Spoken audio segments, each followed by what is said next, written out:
So welcome. I'm Jamie McLaughlin, your moderator for today. I serve as Vice Chair of Programming for the ABA International Law Section, International Animal Law Committee. This program is a joint presentation between two committees within the ABA, and that is the International Criminal Law Group and the International Animal Law Group.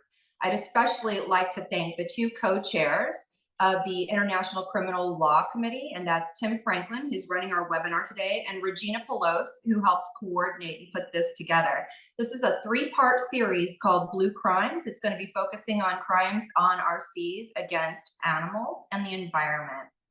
So today we have three speakers. This is a closed webinar. Unfortunately, you won't be able to contact us to ask questions directly. We're going to have a roundtable discussion at the end. If you have questions for our panelists, you can reach out to us and we would be glad to put you in touch with them. Each speaker will have 20 minutes to present, and following the three presentations, we're going to do the Q&A. So I want to welcome our panelists. We're so glad to have you here and excited to have this program. I'm going to go through our bios so you know who our speakers are. Our first presentation is going to be by Valentina Crast, who is campaign director for Sea Shepherd Faroe Islands. She's been an animal rights advocate for 12 years, working in various roles, including leading pressure campaigns and conducting investigations. She also ran for the European Parliament in 2024, focusing entirely on animal advocacy. Valentina began her long-term commitment to Sea Shepherd's efforts to end whaling in 2012, spending 4 months in Japan documenting the slaughter and captivity trade in Taiji. As campaign director for Sea Shepherd's work in the Faroe Islands, Valentina oversees on-the-ground activism, secures documentation, and gathers evidence related to the Faroese drive hunts. Additionally, Valentina represents Sea Shepherd in the Stop the Grind coalition, focusing on collaborative political pressure on the government of the Faroe Islands within the European Parliament and exploring legal strategies to end whaling in Europe. Welcome, Valentina. Our second speaker is Dr. Zoe Aliozzi. She's an international academic, lawyer, and activist, specializing in climate justice and human rights education through the disciplines of law and philosophy. Zoe's based in Europe, and she's a cosmopolitan thinker who has spent the last 2 decades living, studying, and working across multiple countries. Her interdisciplinary PhD research on state terrorism earned her the first award for young international philosophers before transitioning to academia. She practiced criminal law. She continues to inform her research and teaching. Her unique ability to bridge legal practices with academic theory makes her an influential voice in both fields. Dr. Aliozzi's passion for criminal law extends into her research on climate justice, human rights and animal rights, and the rights of nature. Her recent work focuses on integrating criminal law concepts, such as ecocide, into climate justice theory. With 2 decades of teaching experience at top universities, she blends legal expertise, philosophical insights, and climate justice advocacy to shape international human rights education, global policy, and academic thought. She's currently an EU Climate Pact ambassador, raising awareness of the climate crisis and advancing green education on climate justice by driving meaningful climate action. Our third speaker is Lori Moreno, who is a neuroscientist formerly on the faculty at Emory University in Atlanta. She's currently an adjunct professor of animal studies at New York University, where she teaches graduate courses on captive wild animal welfare and the psychology of human exceptionalism. She's the founder and president of the Whale Sanctuary Project and executive director of the Kimmel Center for Scholarship-Based Animal Advocacy. Lori's scientific work focuses on the evolution of the brain and intelligence in dolphins and whales, as well as primates and farmed animals, and on the effects of captivity on wild animals. She's published over 140 peer-reviewed scientific papers, book chapters, and magazine articles in these areas.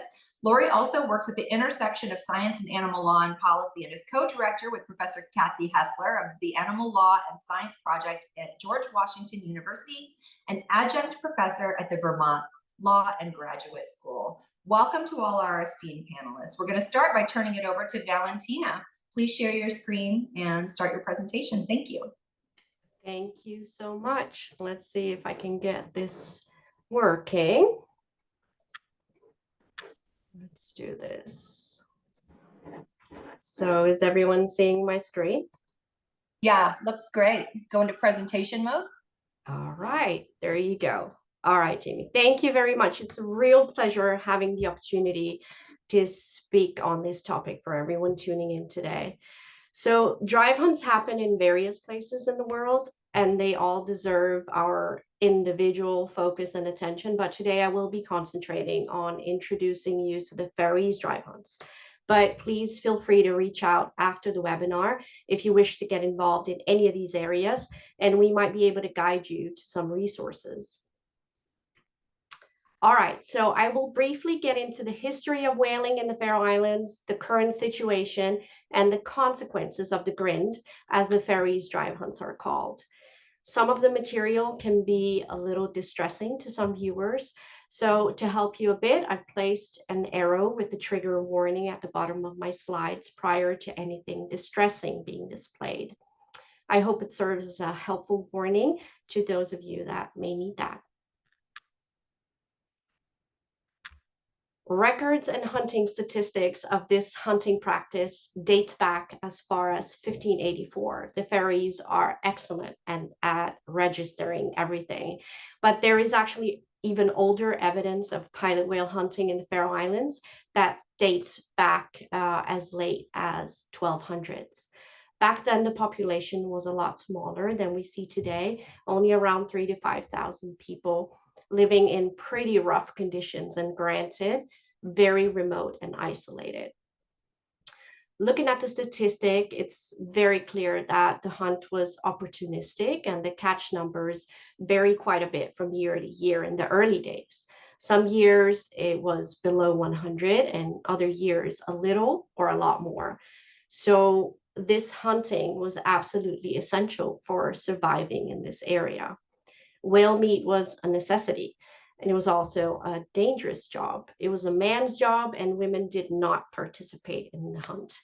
It was an important responsibility for the provider to secure food on the table for the citizens of the Faroe Islands.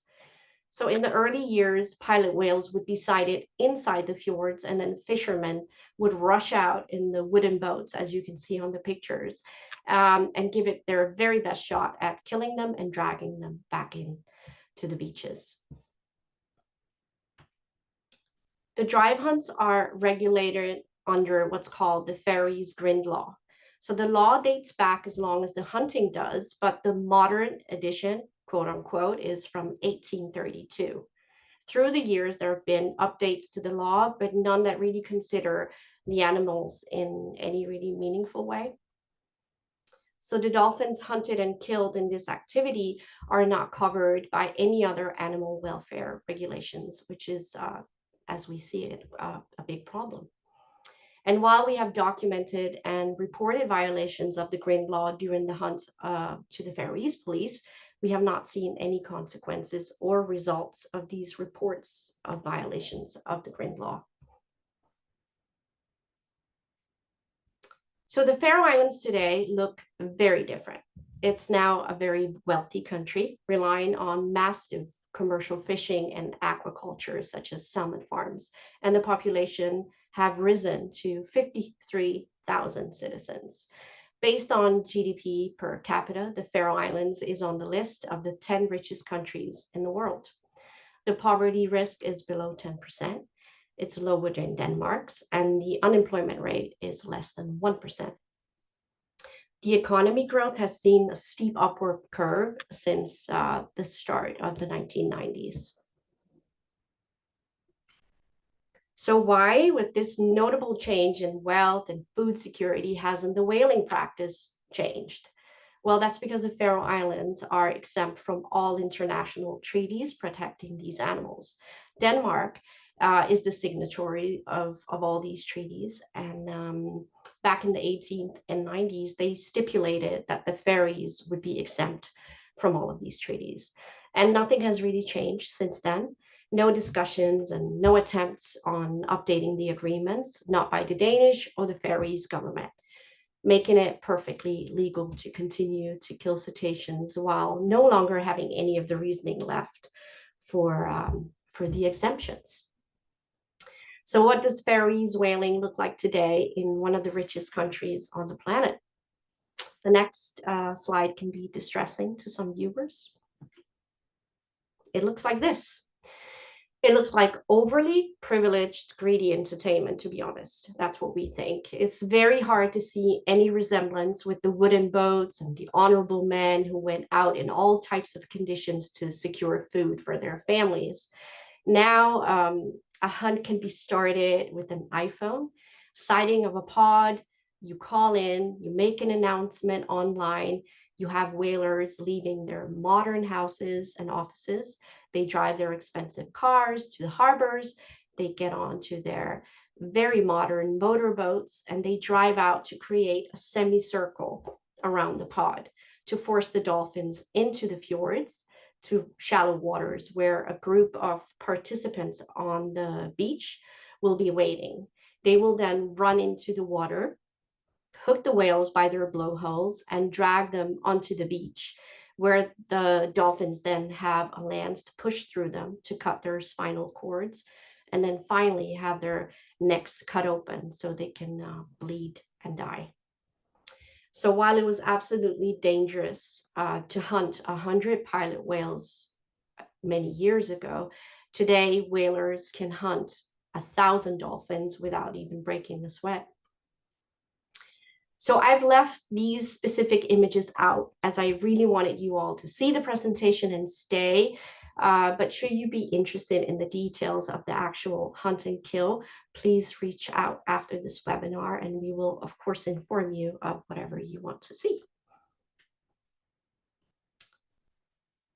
All right, so at this point, this is how it looks on the Faroe Islands. It's very hard to understand the logic behind the hunt when you look at all the food that goes to waste in the Faroes. This is not a rare sight, what you see on this slide. It's also not a Faroese problem, it's a global problem. But this certainly can be viewed as strong evidence against any necessity claim made by Faroese whalers.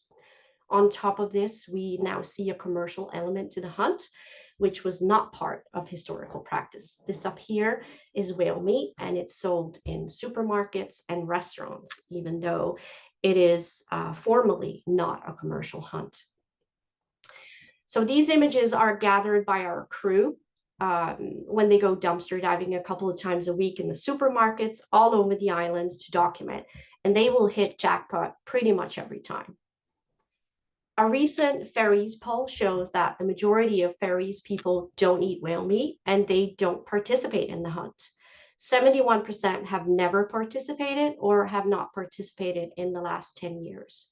So in addition to this, Faroese authorities have long ago labeled dolphin meat unfit for human consumption because of the mercury and the other dangerous pollutants stored inside the meat and blubber of these animals. So the authorities are advising their population to not eat it at all, or to at least minimize it to one serving a month. For women who wish to become pregnant and children, to abstain completely. So how does this translate to hunting statistics? Unfortunately, it doesn't at all. This year alone, we've seen 752 pilot whales and white-sided dolphins slaughtered. And over the last 41 years, we've seen more than 45,000 kill cetaceans. So the biggest kill in number in a day was in 2021, where we saw the largest mass slaughter of white-sided dolphins ever recorded, with 1,428 dolphins killed in one hunt. And the highest number of hunts in a year was called as recent as in 2017. The next slide is also quite explicit. So this is the consequence of the drive hunts. The total number of killed dolphins does not include the unborn and very young juveniles that are also killed. And this is because they are not counted by the whalers, and they're very hard for our crew to document as they're kept out of sight, if at all possible. The problem with this hunting method is that no one is spared. It's an entire family of pilot whales or other dolphin, even pregnant and babies, as you can see on these images. A female pilot whale will have one calf every 5 to 8 years. So it's really hard to see how anyone at this point can claim that the hunt is sustainable. Over the years, we have documented massive amounts of waste. At this point, what we see is back in the days, everything would be used. Now it's more the prime cuts. I would even go as far as to say sometimes it's a lazy slaughter, and what we see thrown out is just a shame. The saddest waste is still the fetuses and the young juveniles that are not eaten because they're considered robbery, and they're just tossed out and discarded. So this is a very brief presentation on what happens on the Faroe Islands. And I'd like to finish off this presentation, which is the short video giving you the opportunity to see a hunt from start to finish, but without zooming in on any of the individual pilot whales, making it slightly less unbearable to watch. But the footage is still distressing to some viewers.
So I hope everyone is still here in spite of the brutal images. And before I hand it back to Jamie, I would just like to share with you that Sea Shepherd continues to be on the Faroe Islands 5 months every year, making sure that every kill is documented as well as we can, because we want to provide viewers like yourself in the political world or the legal world the resources to actually do something to change this, to be able to change the hunting in a community like the Faroe Islands or many of the others that practice drive hunts still. You need a fair amount of international pressure and local outreach. So we try to do that. If anyone out there is interested in helping out, you can contact us on info@stopthegrin.org and reach our secretariat, or you can write me directly on the email listed here. I'll hand it back to you, Jamie. Thank you. Thank you so much, Valentina. That was very impactful, and it really helped set the stage for what we're talking about as far as the history and what it looks like in modern times. So I'm going to go ahead and ask Zoe to share your screen. Dr. Aliozzi will be presenting next. Thank you so much. Thank you. Thank you very much, Jamie. Valentina, thank you for such an informative and important presentation. I mean, looking at the images is so powerful, and it always makes me wonder, what is wrong with humankind? It's what is wrong with us? So thank you very much for organizing this important discussion, and thank you for inviting me. Huge thanks to Regina Paulos for always being such a star, moving change and creating these opportunities to exchange ideas and to discuss and to learn about these issues. So my name is Dr. Zoe Aliosi. I'm a human rights educator and a climate justice expert. So my contribution today in the discussion will be mainly about the intersection of climate justice and the legality of dolphin and whale hunts. It is a complex relationship between blue crimes, climate change, and the ethical and legal dilemmas surrounding cetacean hunting. So I hope you can all see my slides. And yeah, we can see it. It looks really good. Great. I'll just put a timer so I don't abuse the time that you gave me to talk. So what climate justice and blue crimes can offer in this discussion? This is a vital connection. This is very important for our field of study. Now, climate justice recognizes the unequal distribution of climate change's impacts and is basically demanding equitable solutions that prioritize vulnerable communities that disproportionately are affected by climate disasters, like indigenous groups, coastal communities in the Pacific Islands, and so forth. So climate justice refers to the idea that the negative impacts of climate change should not be borne disproportionately by vulnerable communities. This is very important. We're talking about justice, right? So rights theory and human rights are very much important, let's say, in this field. It's, in my view, we are talking about branches of the same tree. So if climate justice, if you think of climate justice as a tree of concept and ideas, then blue crimes, human rights, animal rights, the rights of nature, and so on and so forth, will be branches of the same tree. At the end of the day, we're talking about justice. We're talking about a progressive theory of justice. Climate justice is a very, let's say, upgraded view of what justice should be about, because it includes voices of animal rights, it includes ideas like the rights of nature. So we're talking about entities that don't basically have a voice to appear in court to demand their rights. The same applies to dolphins and whales, right? They don't have a voice. So it is our duty to advocate for them. It is our duty to make sure that their interests are protected. And at least we don't harm them, as humanity has been doing for centuries. So indigenous peoples are also very important in this discussion. And I want to highlight the idea about cultural practices. So there are groups, indigenous groups, that traditionally have been hunting whales and dolphins, but not in the scale of commercial hunting, but some argue in a sustainable way. So it's about surviving. It's about making sure they have enough food resources.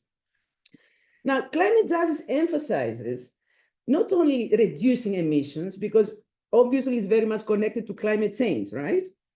But it's also about ensuring that those most affected by climate change receive support, compensation, and are involved in decision-making processes related to climate policy. So it also addresses the need for equity, like we say in law, in both adaptation and mitigation strategies, which basically are aiming for fairness, yes, this amazing ideal of justice, as we say, in the distribution of resources and the protection of human rights. I don't want you to think of human rights as separate from climate justice. They belong in the same, let's say, idea, in the same concept. Blue crimes, which is a very important field that is currently developing in a very fast pace, it's about illegal activities harming marine ecosystems and disrupt the ocean's vital role in regulating the climate. So these blue crimes, like we call them, exacerbate climate injustice by threatening livelihoods and ecosystems that support, let's say, coastal communities. Blue crimes refer to illegal activities that occur in our world's oceans and marine environments, and often are related to the exploitation of marine resources for profit and economic interests, yes? So these crimes can include, for example, illegal fishing, poaching of protecting species, pollution of the oceans, illegal trafficking of marine life, and violations of marine conservation laws. Blue crimes is a topic very close to my heart. We are currently writing a book with Regina Paulos, one of the organizers of this webinar, about blue crimes and international criminal law. So I'm currently writing a chapter, and it's amazing to see the pressure that even academia can offer in this discussion, and how making these terms make the discussion more popular, let's say. So we can see discussion in academic circles that then translate to discussions in policy-making tables, yes? So even can influence lawmaking processes. So there is different links of influence in this area, which I find very interesting.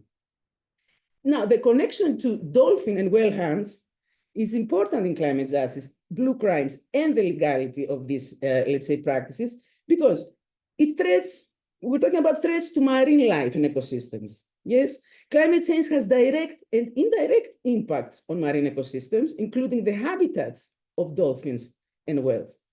Ocean warming, acidification, and the loss of sea ice affect the availability of food and migration patterns for marine species.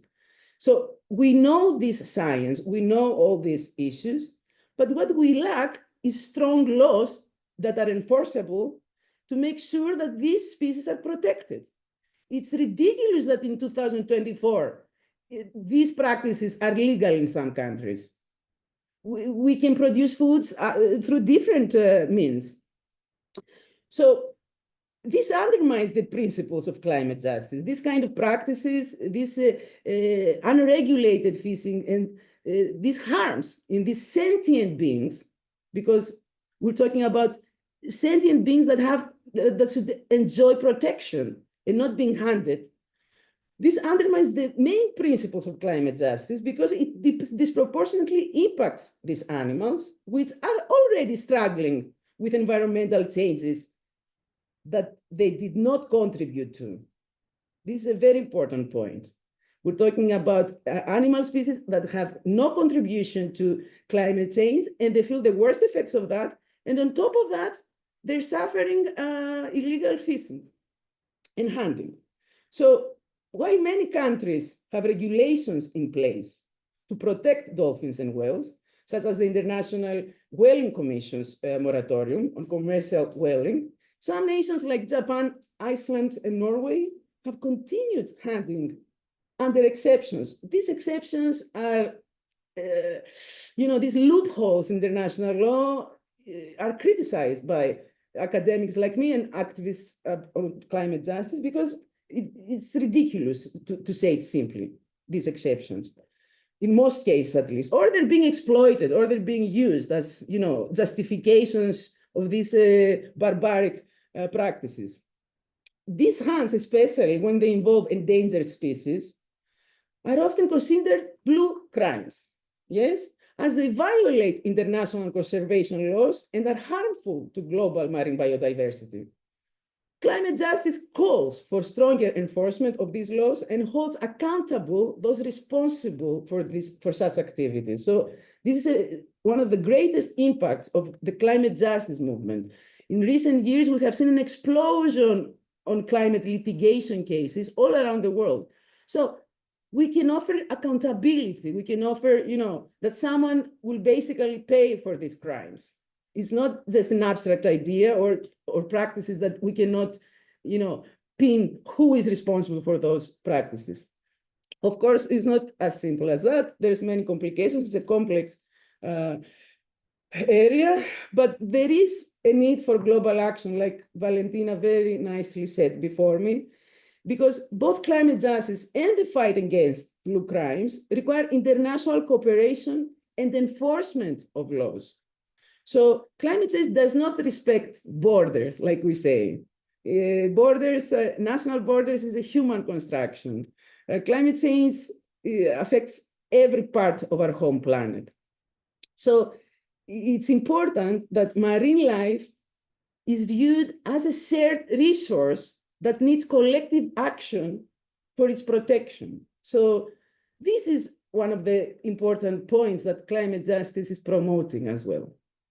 For example, the legality of whaling can be influenced by political pressures, and the lack of adequate enforcement mechanism is not making our lives easier. So I have 5 more minutes, or okay, I got the message. So let me just move on to the next slide. Here you can see in this slide some examples of what blue crimes can be, what are blue crimes. We're talking about overfishing, illegal trafficking, and the topic of our day, cetacean hunting.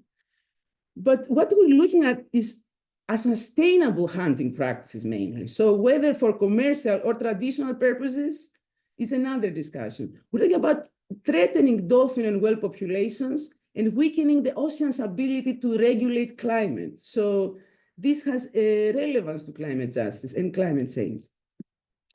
Let me go to the next slide. Another very important point is viewing cetaceans as guardians of ocean health. So they are stakeholders that are not only about, needing protection, but we should also make sure that we acknowledge the important role they play in the health of our oceans and in planetary health, and in connection at the end of the day with human rights, because no human right can be enjoyed in a destroyed environment, right? Recently, the United Nations made the right to a healthy environment a human right. So this is very important. Now, another important point is the ethical and legal challenges in these complex realities. As I said, there are cultural practices and there are legal loopholes. For example, the indigenous communities that are traditionally have been engaging in these practices is a special, let's say, group of peoples that require special attention. What we care about from a legal perspective, from international criminal law and blue card perspective, is the commercial hunting. And this must, like the harm that we inflict on these animals. So my dog just came next to me and she was about to eat the cable. Let me very quickly go to the next slide, because I'm sorry, let me say that this is a bit disturbing image, the next image. So if you are, I have to warn you that the next image is a bit disturbing. As you can see, there are some dolphin whales up there. Now, very important point is the climate justice and animal rights. So looking at animal rights through a climate justice lens offers us great tools to change the discussion on these topics. But what I want to highlight is that traditionally, international law has been developed, in an anthropocentric, let's say, philosophy. So the majority of international law makes sense to lawmakers if there is value to the humans, let's say, right? So we have these anthropocentric international legal traditions that we are dealing with, that they are very much, they don't even make sense anymore in our days. What climate justice promotes is an ecocentric solution to start thinking outside these traditional legal making processes of anthropocentrism and look through an ecocentric viewpoint. From an ecocentric solution that climate justice offers, animals have rights and require protection. We don't need to provide any other justifications about protecting our, these species that we share our planet with. Now, a key message is that embracing ecocentrism in climate justice creates a sustainable future for all species, humans included. I have a slide about animal rights through a climate justice lens here. You can see that we're talking about intersecting movements. So the climate justice and animal rights movements are inextricably linked because they are recognizing the inherent value of all life and the need for systemic change. it's very important to highlight that we're talking about cetacean guardians. So these animals are contributing greatly in our planetary health. And lastly, the ecocentric approach that climate justice advocates for a legal framework that recognizes the intrinsic rights of nature and all its inhabitants, ensuring a sustainable future for all. By closing up, I have a call to action. So protecting oceans for a just future, we need to strengthen legal frameworks. Definitely, we need increased funding and to support all these marine sanctuaries and enforcement mechanisms to protect cetaceans. The work that Sea Shepherd does, my God, so important, so amazing. These organizations should have more support from all of us. And what we can do is to raise awareness. So educate our students, educate our colleagues, educate consumers about the ethical implications of products derived from unethical cetacean hunts. So a closing thought with a very beautiful image, I hope you agree, is the fight against blue crimes is a fight for justice. Justice for marine life, vulnerable communities, and future generations. I believe that together we can advance climate justice by advocating for strong legal frameworks, supporting marine conservation, and raising awareness about the crucial role of ocean health in our shared future. I have in the last slide some key references if you are interested in learning more about this area from an academic perspective. Here you can see the cover of the book that we've written with Regina Paulos, The Green Crimes in International Criminal Law, which was the beginning for a journey that we took. And currently we are working on a blue crimes in international criminal law. Let me say that green crimes, let's say, is the beginning of these discussions, and then blue crimes are very much linked to green crimes. Green crimes refer to crimes on land, and then blue crimes refer to crimes in the ocean. So that's it from me. Thank you very much. You can feel free to email me if you want some resources or if you have any other questions, or connect with me on social media to continue the discussion. Thank you very much. Wonderful. Thank you, Dr. Aliozzi. We're looking forward to discussing this a little bit more during our Q&A. And so now we're going to turn it over to Lori Marino. Lori, if you'd like to share your screen. And here it is. And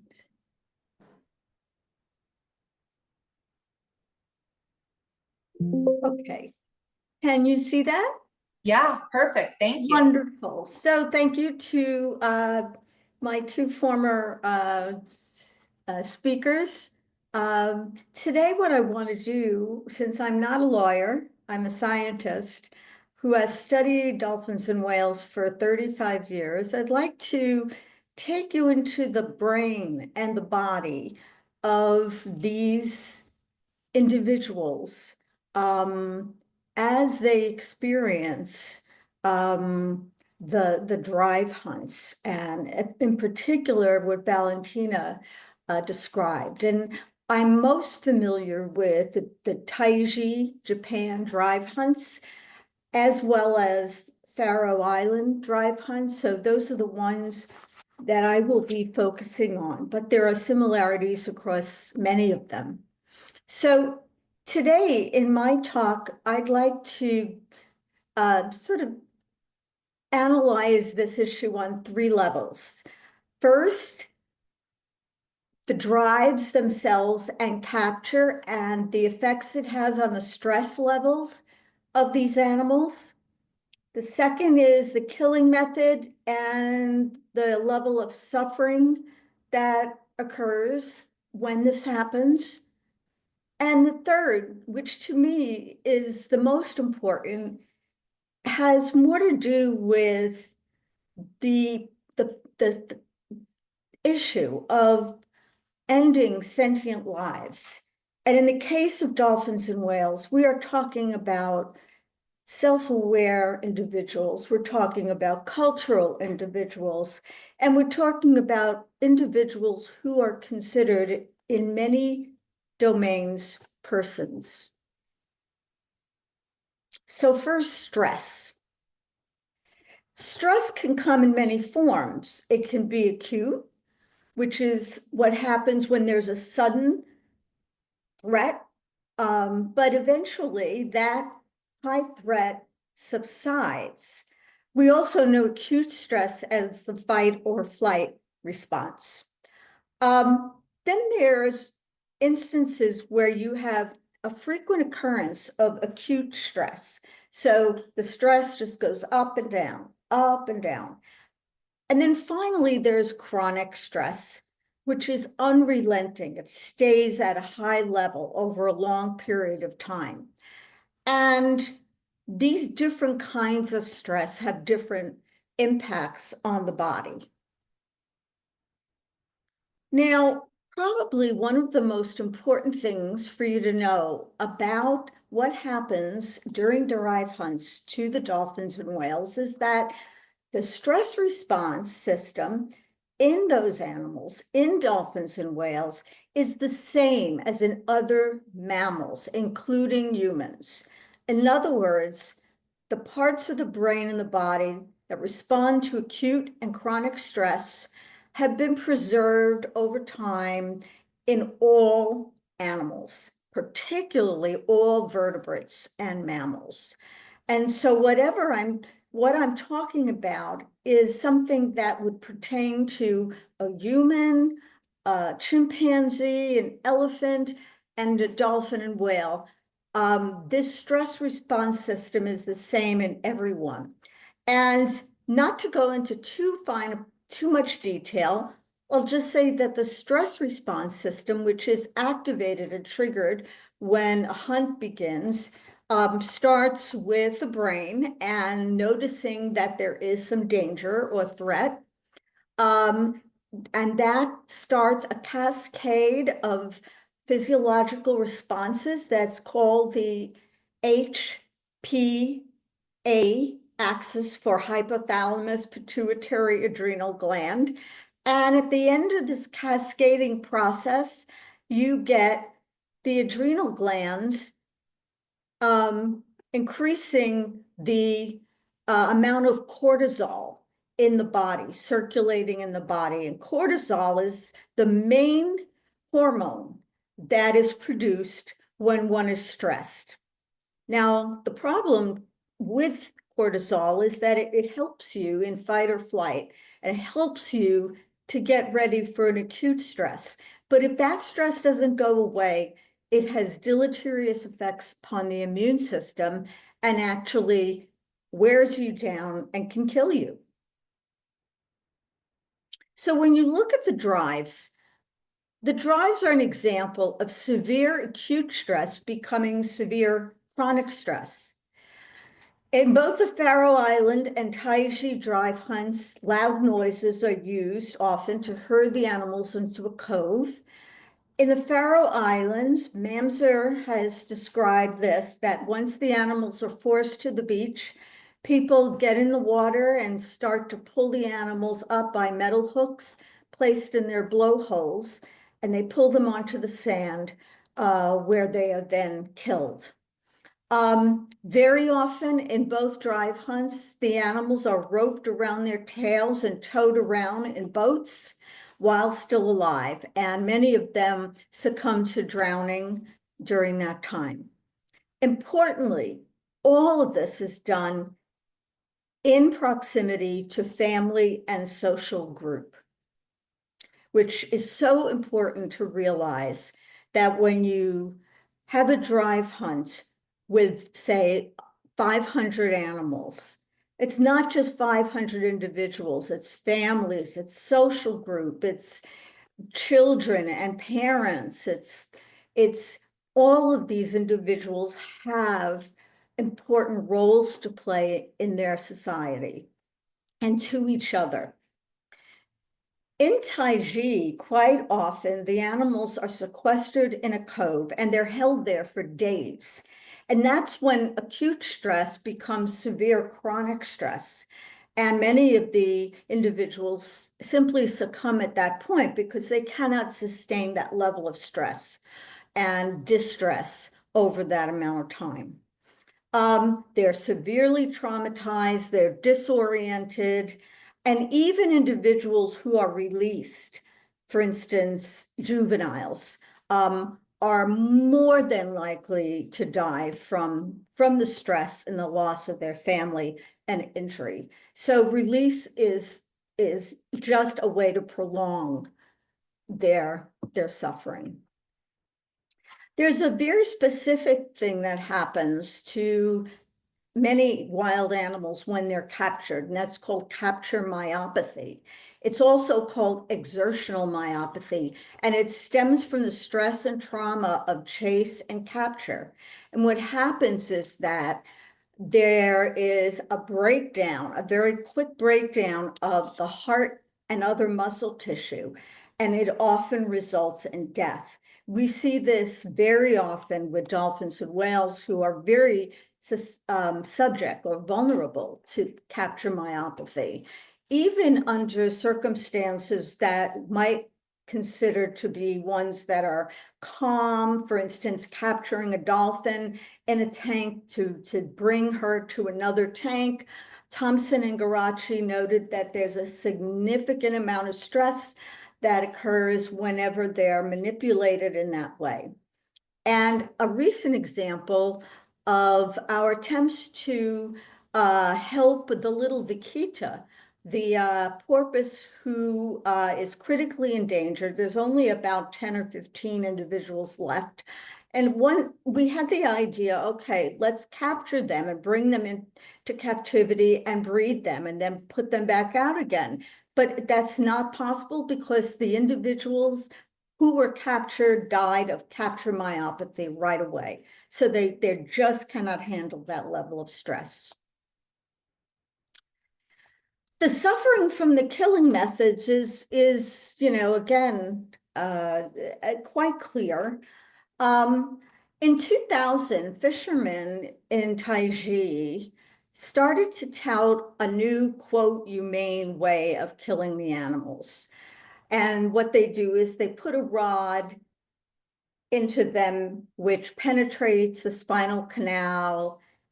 It supposedly enters the space between the vertebra, severs the spinal cord and blood vessels, and eventually results in death. But what you see is that the animal, when they're subjected to this, convulses, and then they stop. And the assumption is that after 1 or 2 seconds, blood is cut off to the brain and they are dead.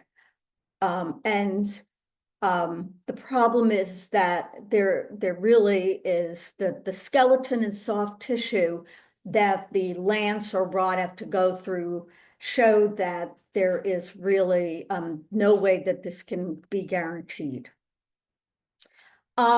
This is on the right, a diagram of a cetacean, a whale skeleton is showing the brain here. And the brain, of course, the spinal cord comes out of the brain and is covered with all these spinal processes.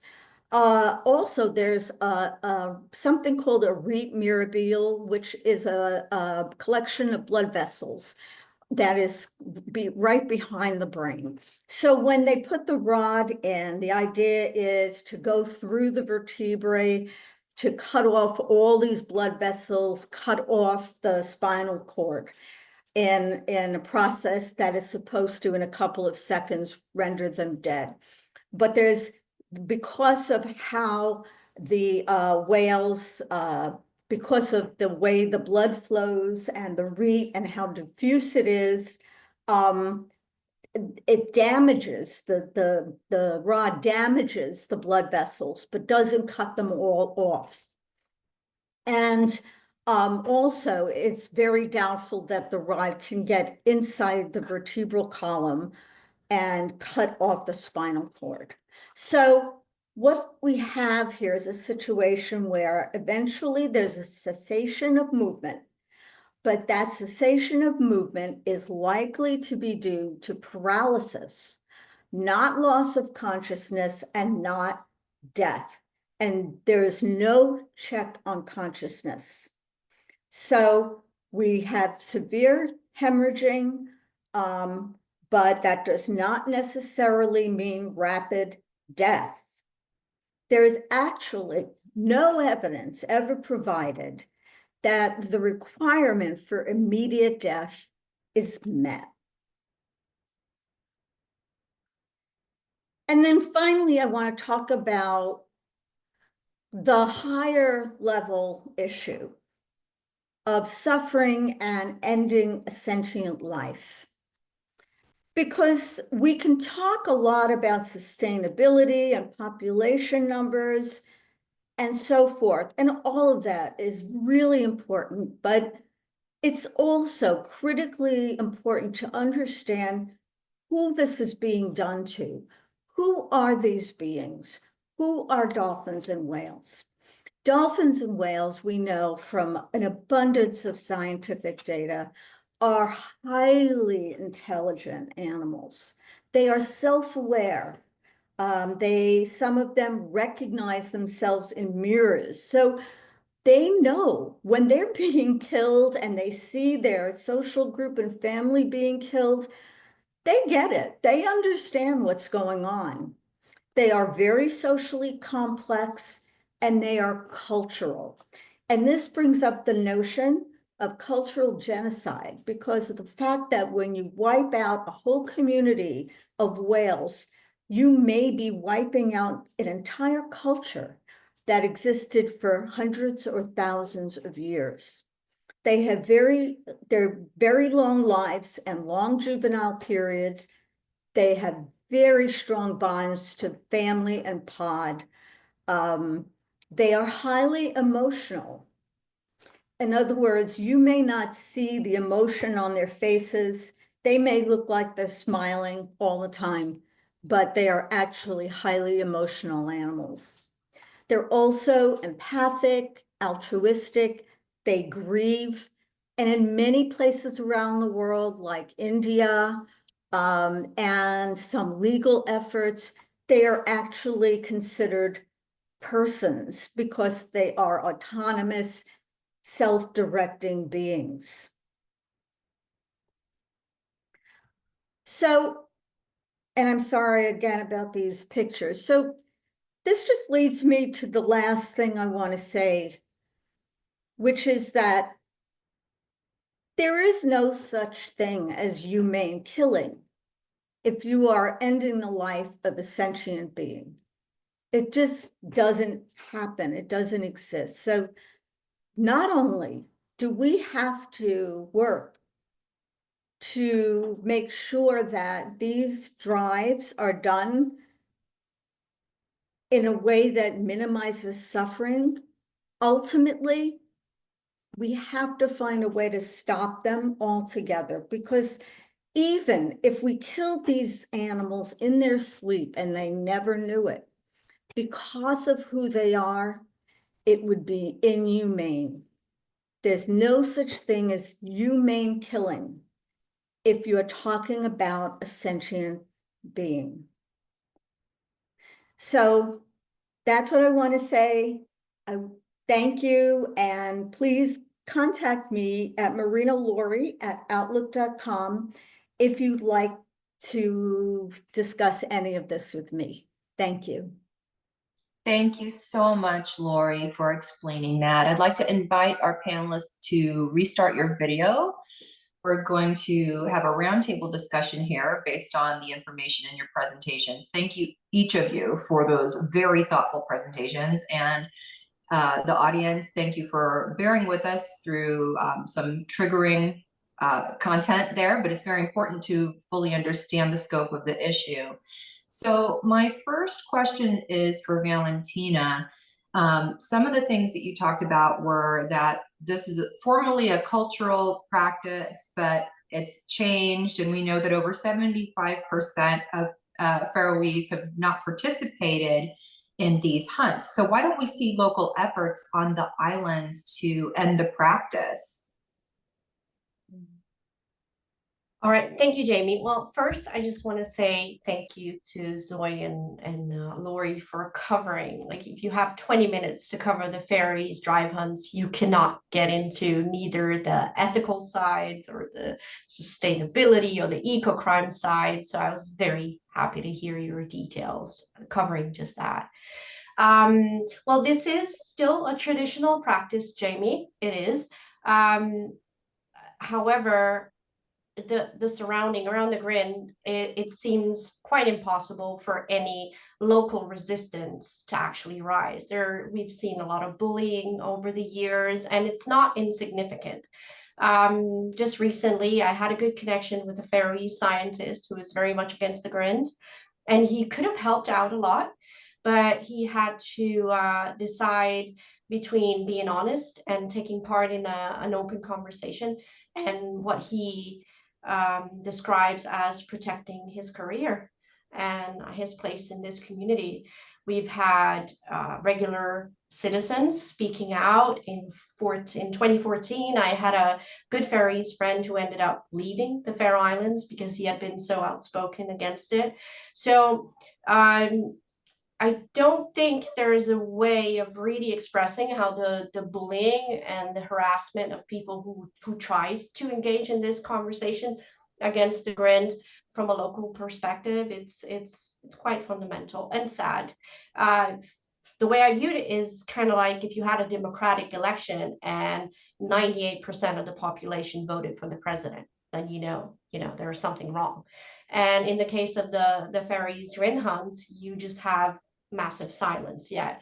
And in Sea Shepherd's position, we have said for a very long time that we welcome the local opposition. We try and nurture that.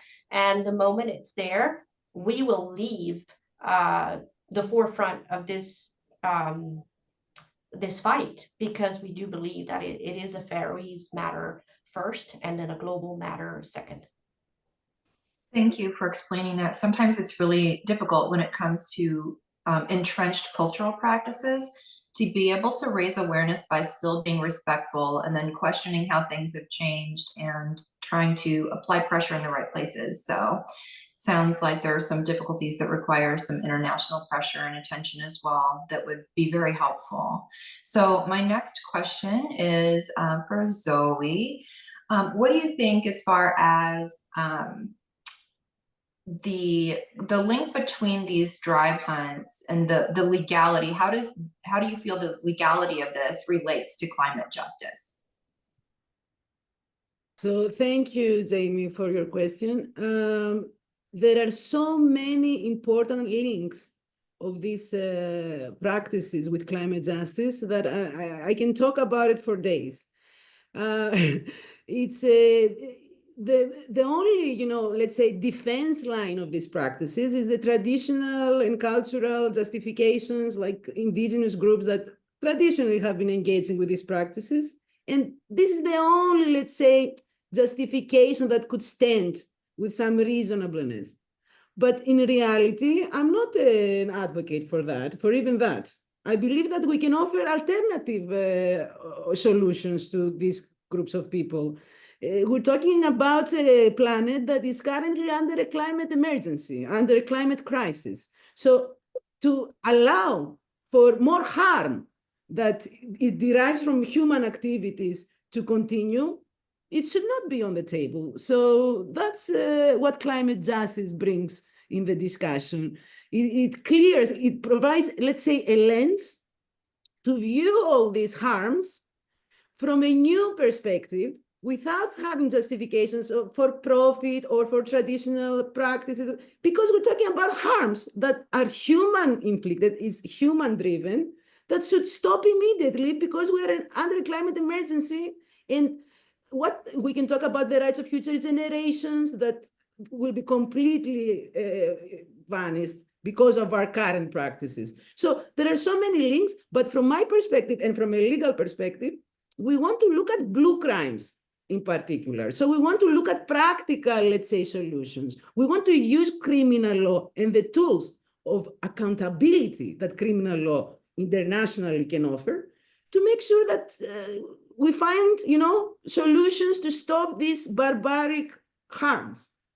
So So thank you. I hope that answered your Yeah, question. that's an important point because everything has sincerely changed since these traditions started. You know, it's been hundreds of years, but so many other traditions, you know, think about how much our cultures internationally have changed with the use of technology and stuff just in the last 20 years. And especially if this is no longer necessary, we have to consider where our planet is right now and whether these things make sense based on what we have learned about animals and the planet and the environment and all of those things. So my next question is for Lori. I'm seeking some practical advice about what the general public can do to help stop these types of hunts. Well, obviously, this is a very difficult, complex problem, and a lot of very competent people have been working on this for a long time. So I don't want to suggest that there's an easy solution to this in any way. But in terms of the public can do a lot. One of the things that the public can do is not go to any aquariums or marina entertainment parks around the world. Now, just to clarify that, the United States used to take dolphins and whales from the Taiji drive hunt, and they would pay those hunters a lot of money to get some nice young dolphins and whales to bring into their concrete tanks to entertain people. That ended when there was an uproar and people found out about it, and that ended. But entertainment parks around the world, especially in Asia, China, are still taking animals from that hunt. And in fact, there are close to 100 marine parks in China. It's growing.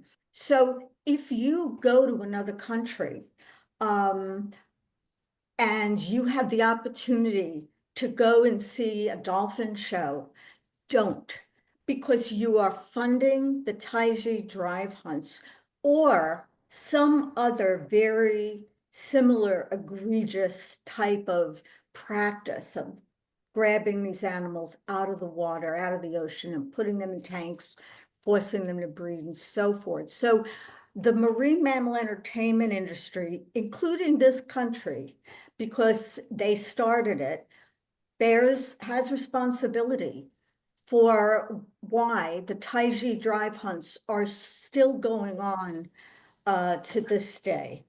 And it really matters. And I would call for boycotts of those countries who are engaged in these egregious practices. So you can vote with your feet and your pocketbook and your pockets. They just, we just have to do everything we can as public citizens to not promote or support these kinds of practices or the countries who engage in them. Thank you for that. I was unaware of the connection between drive hunting and using animals in entertainment. I thought that they just killed them for meat and stuff. I didn't know that they were actually taking them to parks. So I appreciate that. So I'm going to open up this question to anybody who wants to answer it. So right now, there is no such thing as an international moratorium on drive hunting. If the legal community and advocacy community could get together to maybe try to do an international moratorium, even if it was for a few years, does anybody think that that could be helpful in stopping the process worldwide?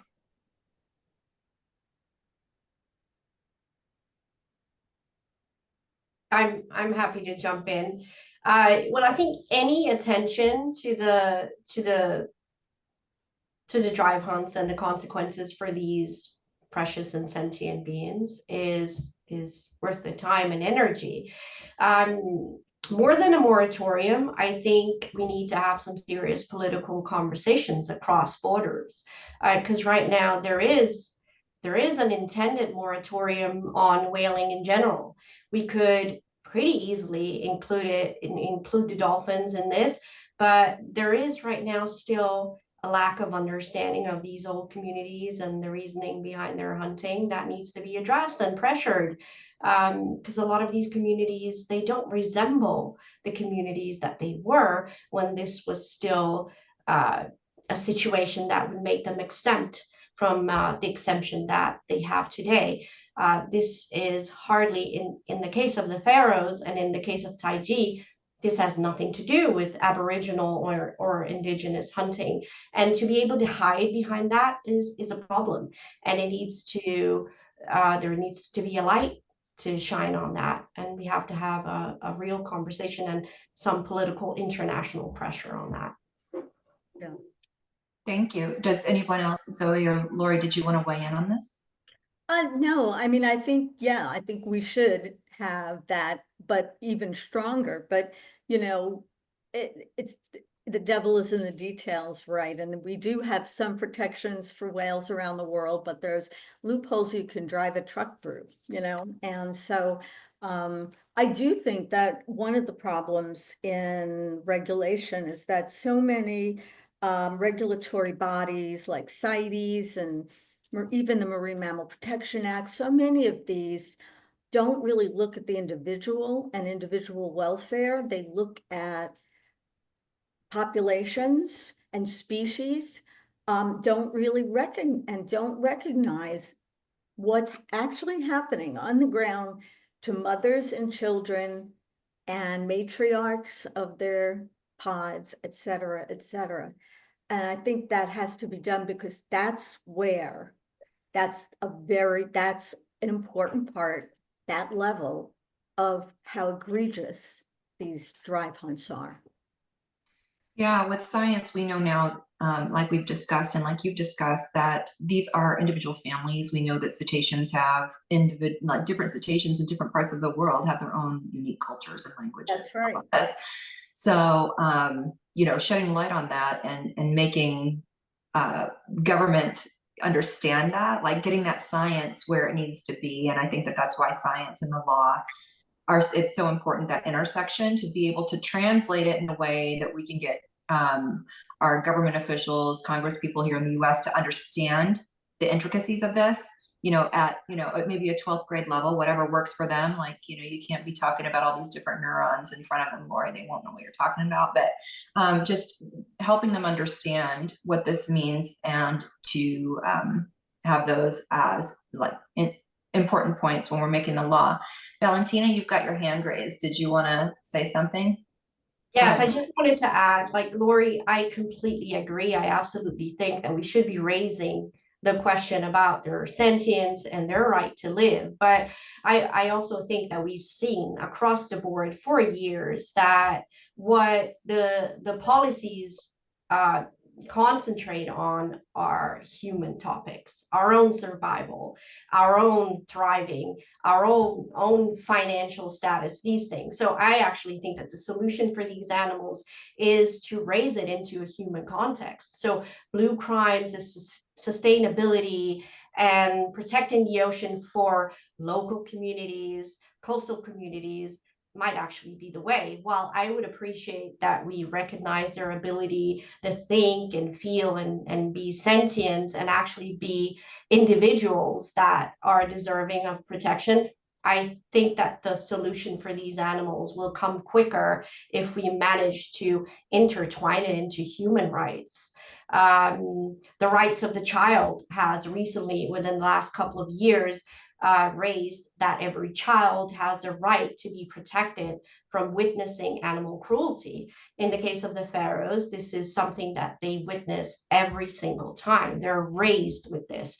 Their empathy is, in many cases, broken down at an early age. So something like that, to connect that to the suffering of these animals, or our dying oceans for our own sake, might actually be the quickest way to get protection for these animals. Yeah, that's a good point. I don't disagree at all. And I think from the point of view of the animals, whatever way works is the way we need to go. Yeah, they don't care how we sort it out. They just want to. They don't. They don't. ASAP. So this totally ties into Zoe, like your discussion of blue crimes and how it relates to humans and what's important to us, and spinning that. And I want to kind of ask another question that's open to all of you on that. So, for example, if we can make the case that they could make more money, or it's more beneficial for them to do some sort of ecotourism to come and see these animals, has that been tried, or does anybody think it would be helpful to try to transition from this type of drive hunting to preserving the animals for their own economic purpose for those regions? They say that this could be an alternative, let's say, solution, that it could still, make some money for people, but it will not create harm or damages. But I don't know how successful would that be, because you still, disturb the animals with, I see the sheep that they go to do well observing, and but definitely it could be a solution that it could be tested. I mean, at least it's less harmful, let's say. Well, Yeah, so go ahead. yeah, I just wanted to say, in the case of the Faroe Islands, I don't think it is a feasible solution, because it isn't a commercial hunting. There is no need to find extra money. And I will say that over the years, I'm hearing increasingly lament over the massive tourism that the Faroe Islands experience. But I still think that it serves a purpose, and it would strengthen the Faroese population's connection to the sea, and perhaps create a different relationship with these animals. So while I don't think it's a solution for them to earn money, because that's not really an element, I think it's a healthy way to reintroduce the species and the way we could live together, for sure. Yeah, and it's kind of working in the opposite in the Faroes, because there was that incident where there was a cruise ship that was nearby, and all of the people on the cruise ship saw the slaughter happening, and people were seriously disturbed by it. So that doesn't really give them a great reputation either. So I have another question for you. I mean, now that the Faroes are part of the Danish Commonwealth, why isn't whaling being discussed in Danish Parliament? Well, because it really speaks into a domestic issue of independence. There is a constant conversation about the Faroes being torn over whether or not to pursue complete independence or to stay connected to Denmark. And Denmark is absolutely interested in keeping the Faroe Islands as it is. So to raise this question would actually fuel the conversations that Denmark is still putting pressure, or in some way driving the hand of the Faroe Islands, that actually wish to have their own say in these things. So I do believe that the Danish politicians will be the very last ones to have a say in this. Like, they are the quiet ones. In the European Parliament, the Stop the Grain Coalition and Sea Shepherd has a lot of support. Just it's crickets with the Danish politicians. So it's a domestic issue about independence. That's my belief. That's pretty interesting. So my next question is for Zoe. How can individuals contribute to combating blue crimes and the protection of our oceans? Yes, thank you for your question. I mean, I want to thank Valentina and Lori so much, and you, Jamie. I think this discussion is so interesting and so important to me, and thank you very much for your contributions. Valentina, you're a great climate justice advocate. Let me say that. Before, you were talking about human rights and including these perspectives and the rights of the child, and I think it's so important, and this discussion should become mainstream, should become the norm, not the exception. Now, individuals obviously can help by joining an organization that works for, like Sea Shepherd or other organizations.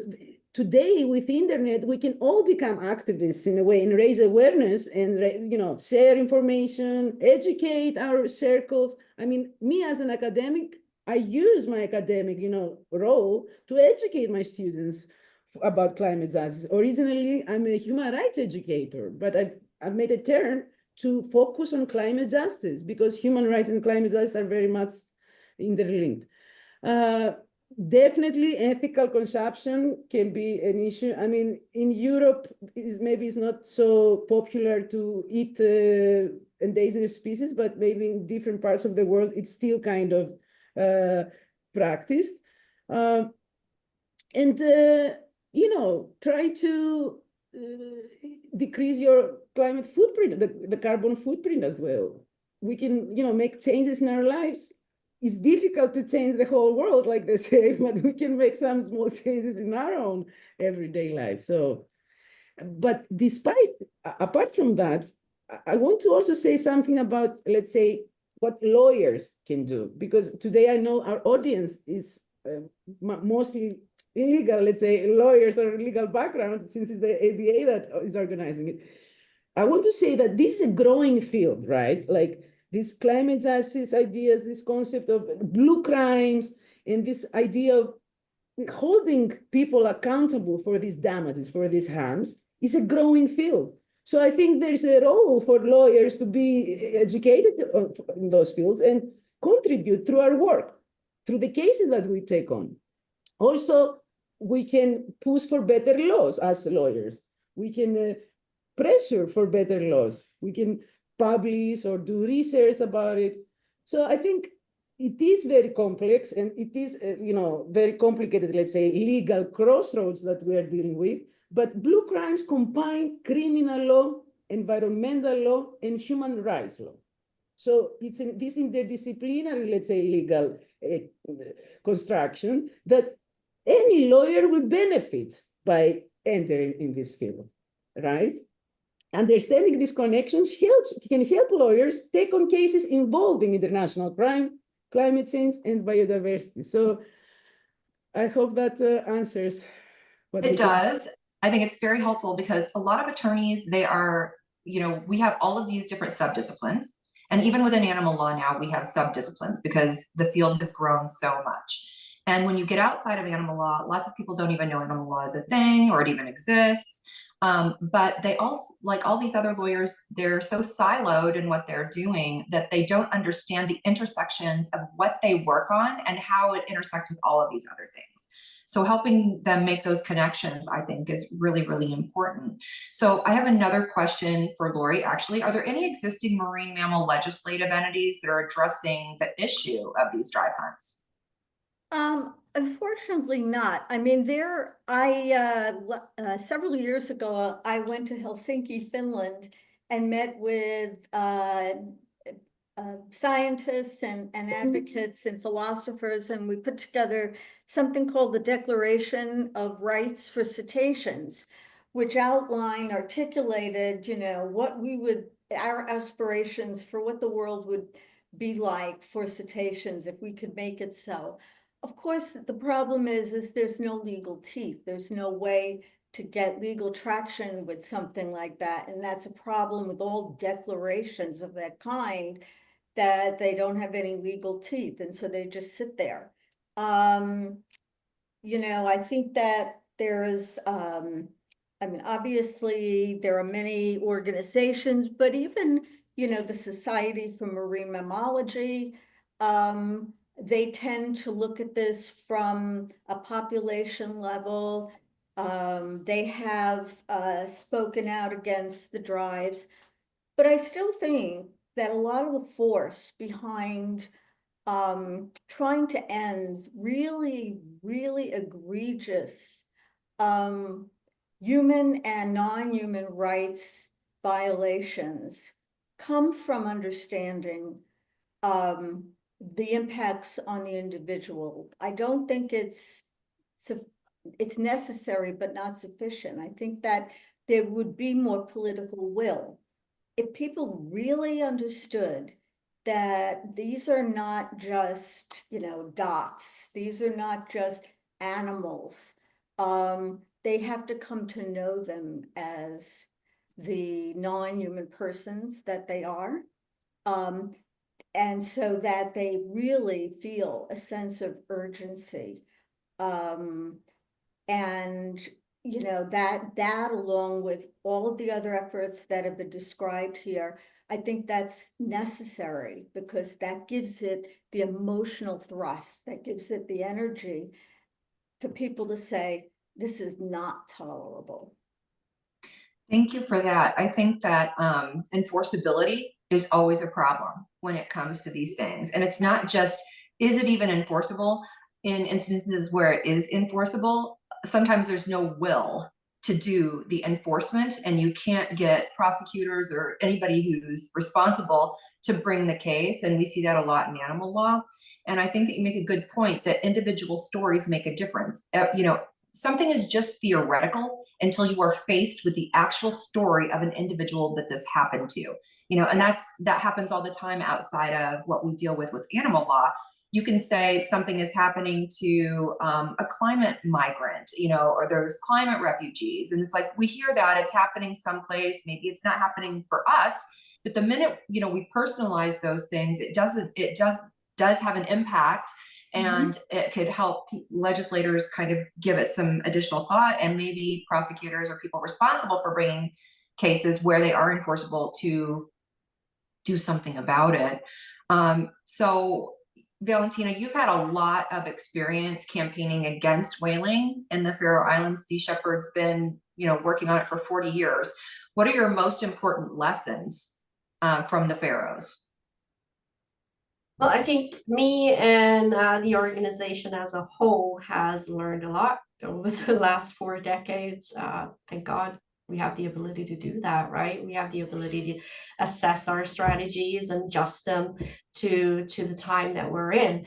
And there is no doubt that there will be no end to any drive hunts without the local community supporting this. There is no such thing as a massive international pressure that can change a society from within.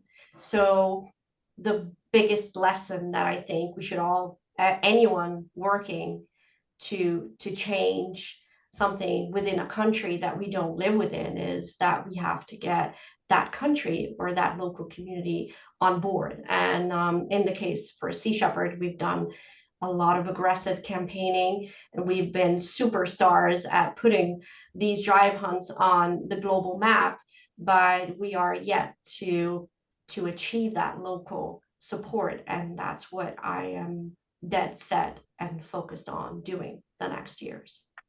Thank you for that. And I'm going to open this next question open to everybody because I want some various opinions on it.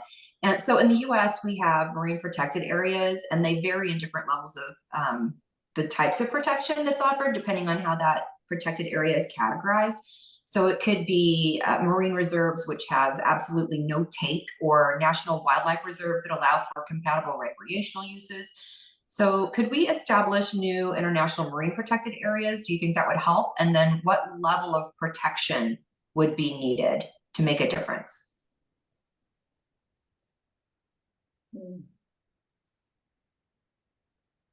Well, I can jump in again. In the case of Europe, we are discussing this in the parliament, that the marine protected area in practice aren't working. Like, we still see areas of marine protected areas where they are bottom trawling. Like, how can you even conceive that a protected area would have the right to do this? So right now there is a political discussion on how to enforce the protection and how to actually raise the protection. And of course that's needed. And if you are in a marine protected area, that means no fishing. That means no distressing, no destruction, no mining, no nothing. But obviously, as an animal rights activist and an environmental activist, I would very much appreciate if we would just get our sometimes nasty little hands out of nature's precious areas, right? Yeah. Zoe, what are the main problems with the anthropocentric approach to international law, especially when it comes to blue crimes and animal protection? So basically, traditionally, international law has been developed in an anthropocentric philosophy. So what we care about in international legal, let's say, lawmaking business is the human interests. So there is the value on the human always. That's how international law gains power and enforceability, and you make states around the world to agree in, implementing these laws. But this model has proven not to work in today's reality, and climate justice basically promotes the idea of ecocentrism because this is the main problem with international law currently, this anthropocentric philosophy. The fact that we are talking today about protecting animals and we're still talking about whether they're sentient beings, or it's because this anthropocentric understanding has made us all think that, what is the value on that? We need to provide justifications for things that we shouldn't provide justifications. We should protect animals just because they have a right to exist free of harm. We shouldn't discuss why should we protect animals? What is the interest or the profit for us? No, because we need to, this idea of promoting ecocentric philosophies, which is basically the, let's say, solution to the problems of anthropocentrism. Ecocentrism is a philosophy that views the whole ecosystem, the whole cosmos as having value, and sees the human as part of this cosmos, not as the main entitled, privileged, let's say, entity being of our, world. So it's a progressive way of thinking that we can apply in international lawmaking processes. And what is very interesting also is to look at that these ideas have a history of centuries in indigenous societies, this indigenous wisdom that is basically ecocentric. I was reading recently about the oldest constitution that every law an indigenous group creates considers the seventh generation. So will that rule benefit the seventh generation, or is it just about us, exploiting the resources? So it's a new way of being humble and seeing our role in the cosmos as part of this ecosystem, that not just, how we can exploit it or trying to find legal justifications. So anthropocentrism is the, let's say, poison of fairness and justice in the existing international legal system. And climate justice provides the blueprint, let's say, for a fair, sustainable future. It's an upgraded and updated form of justice, in the theory of justices, like we know them. So I'm a great, I really believe in the value of changing our perspective and looking from an ecocentric perspective, all these rules and laws. So I hope think that's really important. 7 generations. Now, can you imagine if worldwide, when people were in different countries were making laws, that we stopped thinking about how this impacts us right this second and what we want right now versus how this is going to impact 7 generations in the future?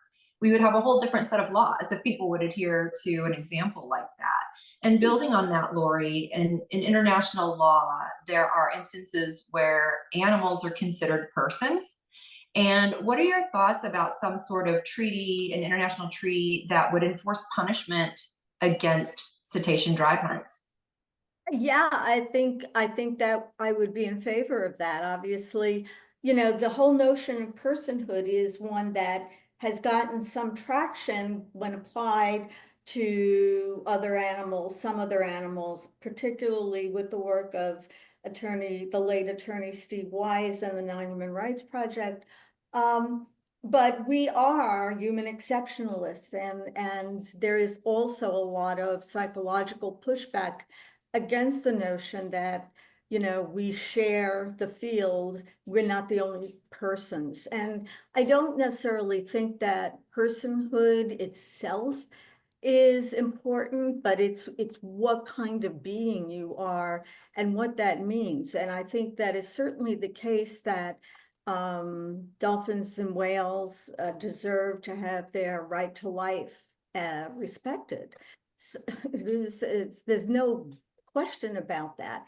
And whatever it takes to protect them is what we should do. And if that includes harsh punishment on people who are exploiting them and causing suffering, then so be it. You know, I mean, I think it would be wonderful to change the hearts and minds of everybody so that everybody sees all of the humans and all of their animals as deserving of a good life and rights. But until we get to that point, if we ever get to that point, we need to do whatever we need to do to protect the other animals. Thank you for that. So we are at time, and I really appreciate all of your thoughtful responses and your thoughtful presentations. And I think that one thing that this entire program has highlighted is the need for law, science, and direct action all working together to collaborate to make change. So I'd like to thank the ABA International Law Section, International Criminal Law Section, and also the International Animal Law Section for collaborating. Thank you, Tim and Regina, and thank you, Lori, Valentina, and Zoe. This has been wonderful.